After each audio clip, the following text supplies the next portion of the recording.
most people think hair loss starts on the scalp. But what if I told you hair loss actually starts in your blood? If your hair is thinning, shedding, or slowly disappearing, this video may explain why nothing you've tried has worked. Today I'm going to show you how insulin resistance quietly damages your blood, starves your hair follicles, and triggers hair loss. Let's start with a red blood cell. A healthy red blood cell is soft, flexible, and shaped like a donut without a hole, called a biconcave disc. This shape is important because it allows red blood cells to bend through tiny capillaries, deliver oxygen, deliver glucose, deliver nutrients like iron, zinc, and amino acids. Your hair follicles rely on these tiny capillaries more than almost any other tissue in your body. Hair follicles are non-essential organs. If blood flow is compromised, your body will protect your brain and heart, not your hair. Now, let's talk about insulin and the pancreas and how insulin resistance happens. So the pancreas has two different biomechanisms. The first one is going to be on the digestive side and the bile salts, and the other side is going to be insulin and glucagon. We are going to focus on the insulin and the glucagon part. This is where most people have the most amount of confusion, and that is people think that insulin resistance has to do with taking a lot of sugar. Sugar has nothing to do with insulin resistance. Insulin resistance has to do with the pancreas. Now, I'm going to first explain pancreas excretes insulin, pancreas excretes glucagon. Insulin is a hormone. Insulin and blood sugar levels cannot be used interchangeably. This is one thing that I notice a lot on social media is people are using the word insulin and blood sugar levels interchangeably when these are not the same thing. When you are taking in large amounts of food, that is when insulin is secreted by the pancreas, because when you are taking in food, blood sugar level rises. When blood sugar level rises, that is when it signals the body blood sugar level is right, it stays rising, and that's when the pancreas secretes insulin, which is a hormone, like I said, to lower the blood sugar levels. But when the blood sugar levels are really low, that is when the pancreas excretes a hormone called glucagon. Insulin helps lower blood sugar levels. Glucagon helps to stabilize blood sugar levels if they are too low. Now, this is in a perfect situation where your pancreas is working in its optimal condition. Now, what is insulin resistance? Insulin resistance actually happens when you are eating a high saturated diet. When you are eating a high saturated diet, that is when all the fat accumulates on top of the pancreas and it's surrounding the pancreas, which prevents it from secreting insulin and glucagon. So when you have a high saturated fat diet and you're eating a certain food, that is when the pancreas cannot secrete insulin to lower the blood sugar levels. And then you keep eating and the blood sugar level keeps rising. It cannot secrete insulin to decrease the blood sugar levels.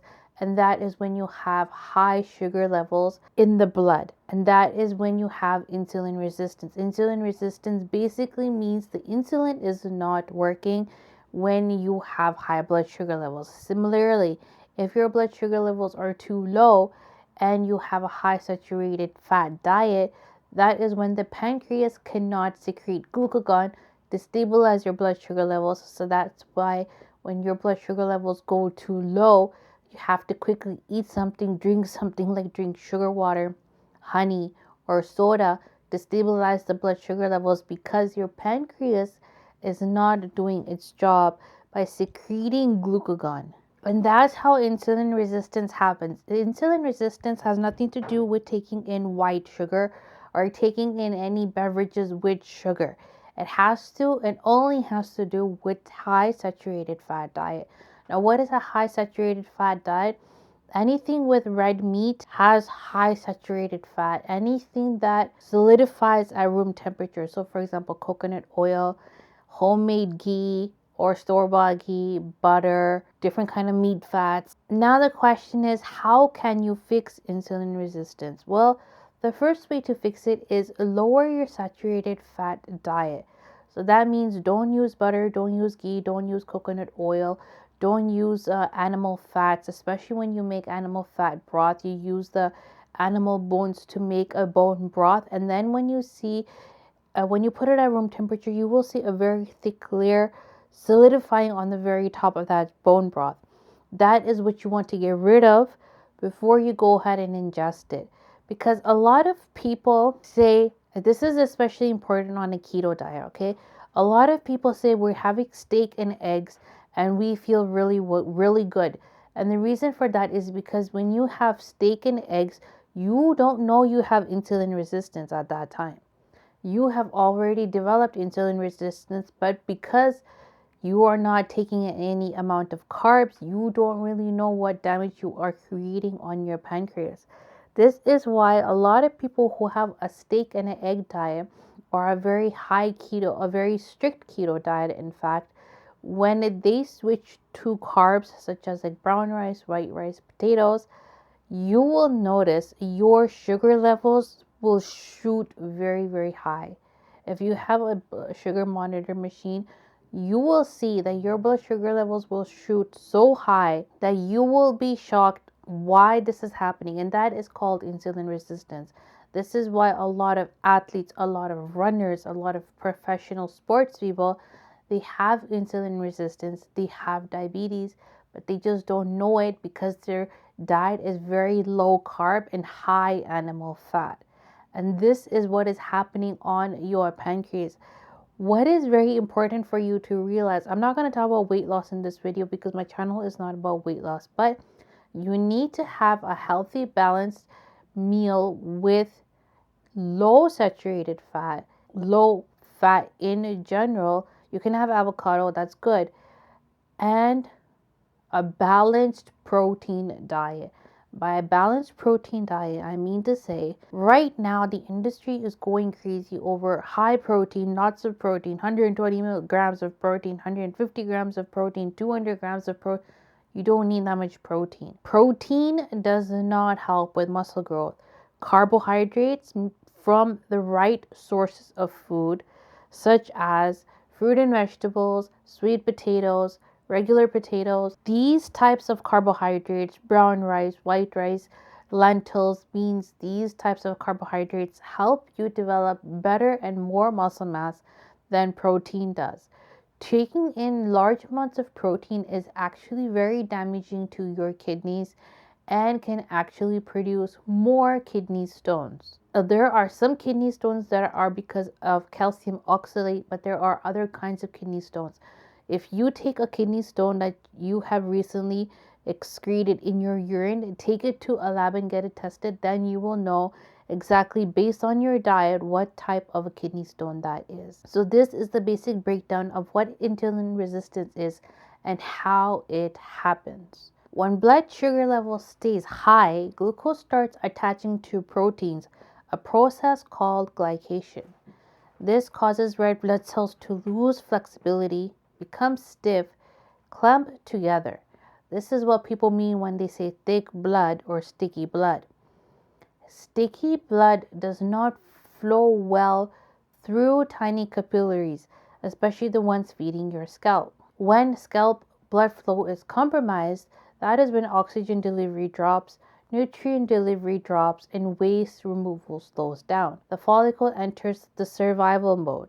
This triggers follicle miniaturization, shortened growth phase, which is the anagen phase, longer resting phase, which is the telogen phase, and increased shedding. Eventually, the follicle shrinks so much the hair stops growing. This is why insulin resistance is strongly linked to androgenetic alopecia, telogen effluvium, diffused thinning, and poor regrowth, despite all the treatments that you are using. Reversing insulin resistance is about restoring communication and not forcing insulin. Now, the key principles in this is, like I said, low saturated fat diet, stabilize blood sugar levels, cut out all saturated fats from your diet, anything that hardens at room temperature, reduce insulin spikes by cutting out all sugar, until you lose all the saturated fat stored on your pancreas, reduce inflammation, and restore metabolic flexibility. This allows red blood cells to regain flexibility, blood flow to normalize, and follicles to re-enter the growth mode. Hair regrowth is slow, but biology can be corrected. Hair follicles respond last. Even after metabolic improvements, visible hair changes can take months and years. But when the internal environment improves, the follicle finally has permission to grow again. Hair loss isn't always genetic, sometimes it's metabolic.